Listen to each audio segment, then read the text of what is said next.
ہدی للمتقین، یہ ہدایت ہے، رہنمائی ہے اہل تقوی میں جو بچنا چاہیں۔ تقوی کا اصل مفہوم سمجھ لیجئے، وقایقی کسی کو بچانا، تقوی خود بچنا۔ جن لوگوں کے اندر فطرت سلیمہ ہوتی ہے، ان میں اخلاقی حس موجود ہوتی ہے، وہ بری چیز سے بچنا چاہتے ہیں، بھلی کو حاصل کرنا چاہتے ہیں۔ وہ لوگ ہیں کہ جو گویا کہ اس قرآن کا اصل مخاطب ہے، وہی اس سے استفادہ کر سکیں گے۔ الذین یؤمنون بالغیب، جو غیب پر ایمان رکھتے ہیں، جو یہ طے کر لے کہ سوائے مادے کی دنیا کے مجھے اس سے آگے جانا ہی نہیں، unless I can verify۔ آپ کو معلوم ہے کہ میٹیریل جو حقائق ہیں وہ تو آپ ویریفائی کر سکتے ہیں، آنکھ سے دیکھ سکتے ہیں، کان سے سن سکتے ہیں، ویریفائڈ ہے۔ جو یہ سمجھ لے گا کہ اس کے بیونڈ کچھ نہیں ہے، اس کے لیے قرآن میں کوئی ہدایت نہیں۔ ہدایت قرآنی کا نقطہ آغاز یہ ہے کہ انسان یہ سمجھ لے کہ جو اصل حقیقت ہے وہ مستور ہے، نگاہوں سے چھپی ہوئی ہے۔ سامنے جو کچھ نظر آ رہا ہے، ایک انگلستان کے بہت بڑے فلسفی کی کتاب کا عنوان ہے appearance and reality, reality and appearance, Bradley کی کتاب۔ اپیئرنس جو کچھ نظر آ رہا ہے یہ حقیقت نہیں، حقیقت اس کے پیچھے ہے۔ اور کنفیوشس کا ایک جملہ ہے جو بہت بڑا حکیم اور فلسفی تھا، چین کا بہت بڑا حکیم اور فلسفی، اس کی تعلیم بڑی اخلاقی تعلیم ہے، اور اس کا جملہ سنیے، یہ یؤمنون بالغیب کی اس سے زیادہ صحیح تشریح ممکن نہیں۔ There's nothing more real than what cannot be seen, and there's nothing more certain than what cannot be heard۔ وہ حقائق جو آنکھوں سے نہیں دیکھے جا سکتے اور کانوں سے نہیں سنے جا سکتے، ان سے زیادہ یقینی اور واقعی حقائق اور کوئی نہیں۔ There's nothing more real than what cannot be seen, and there's nothing more certain than what cannot be heard۔ الذین یؤمنون بالغیب ویقیمون الصلاۃ، نماز قائم کرتے ہیں، ومما رزقناہم ينفقون، اور جو کچھ ہم نے انہیں دیا ہے اس میں سے خرچ کرتے ہیں، خیر میں، بھلائی میں، نیکی میں، ابنائے نو کی حاجات کو رفع کرنے میں، لوگوں کی تکلیفیں دور کرنے میں، خود اللہ کے لیے، اللہ کی رضا جوئی کے لیے، اللہ کو قرض حسنہ دیتے ہوئے۔ والذین یؤمنون بما انزل الیک وما انزل من قبلک، اور وہ کہ جو ایمان رکھتے ہیں اس پر بھی جو آپ پر نازل کیا گیا ہے محمد صلی اللہ علیہ وسلم، اور اس پر بھی کہ جو آپ سے پہلے نازل کیا گیا۔ یہ بہت اہم الفاظ ہیں، اس لیے کہ عام طور پر آج کل ہمارے ہاں یہ خیال پھیلا ہوا ہے کہ یہ تورات اور انجیل کے پڑھنے کا کوئی فائدہ نہیں، کوئی ضرورت نہیں۔ کوئی ضرورت نہیں کی حد تک تو شاید بات صحیح ہو، لیکن کوئی فائدہ نہیں، یہ بالکل غلط ہے۔ یہ ابتدا ہے قرآن کی، اور کس قدر اہتمام کے ساتھ کہا جا رہا ہے۔ ایمان صرف قرآن پر نہیں، اس پر بھی کہ جو اس سے پہلے نازل کیا گیا۔ اور سورہ نساء کی آیت، اور سورہ نساء نازل ہوئی ہے کہیں جا کر سن 6 ہجری میں، یا ایھا الذین آمنوا آمنوا باللہ ورسولہ والکتاب الذی نزل علی رسولہ والکتاب الذی انزل من قبل۔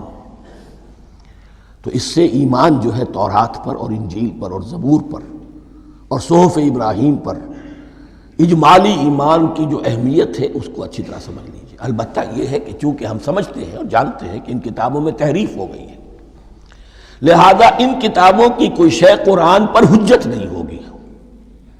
جو چیز قرآن سے ٹکرائے گی ہم اس کو رد کر دیں گے، ان کتابوں کی کسی شے کو دلیل کے طور پر نہیں لائیں گے۔ لیکن جہاں قرآن مجید کی کسی بات کی نفی نہ ہو رہی ہو تو بہت سے حقائق ہمیں ان کتابوں ہی سے ملتے ہیں۔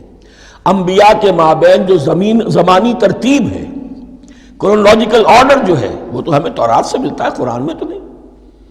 قرآن میں کبھی حضرت نوح کا ذکر بعد میں ہے، حضرت موسیٰ کا پہلے، وہاں تو کسی اور پہلو سے ترتیب آتی ہے، لیکن وہاں ہمیں تاریخ ملتی ہے، ابراہیم کی، اسحاق کی، یعقوب کی، انبیاء بنی اسرائیل کی، موسیٰ کی، عیسیٰ کی، یہ ساری چیزیں۔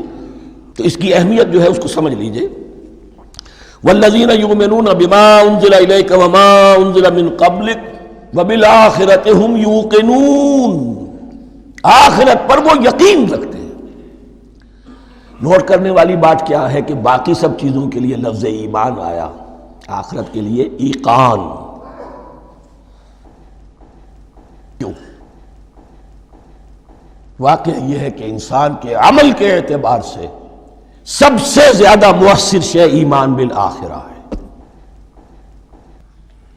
ایمان بالآخرہ ہے تو عمل سیدھا رہے گا کہ ہاں مجھے جواب دہی کرنی ہے، جانا ہے، اٹھنا ہے، اللہ کے حضور حاضری ہے۔ اگر یہ یقین ہے تو عمل صحیح ہوگا۔